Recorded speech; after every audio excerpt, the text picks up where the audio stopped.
Jog's final race of the season, the 75-mile race to Cherbourg, got underway on Friday evening in grey and chilly conditions.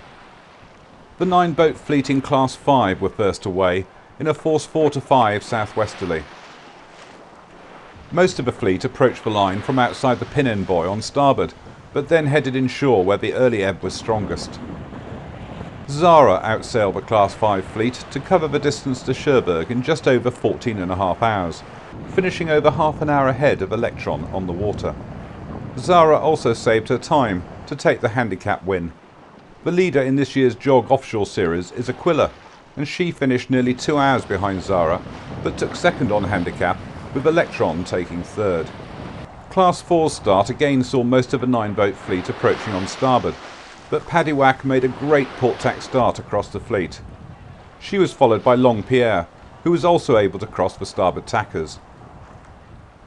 At the finish, only Just led the class into Cherbourg after 13 hours 20 minutes of racing, with Zest 5 minutes astern. The Class 4 series leader Long Pierre finished another 6 minutes astern, but she took the handicap win comfortably, with only Just second and Zest third. Class 3 had the largest fleet with 13 boats.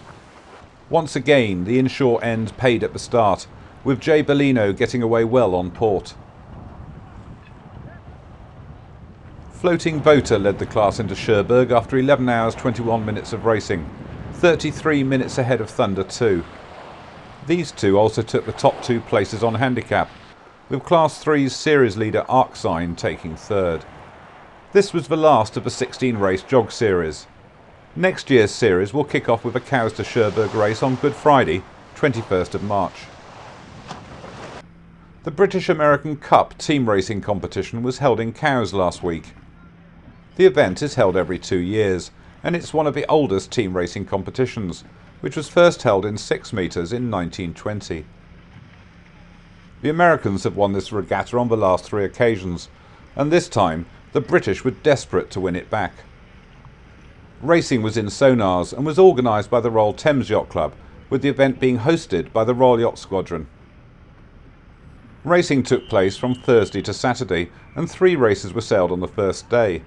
To the delight of the British, they won all of them.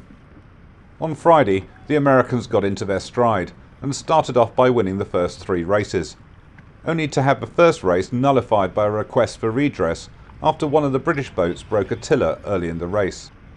Then, while leading the 4th race of the day, one of the American boats comprehensively T-boned a British boat, losing the race for the Americans and resulting in one sonar being seriously holed amidships.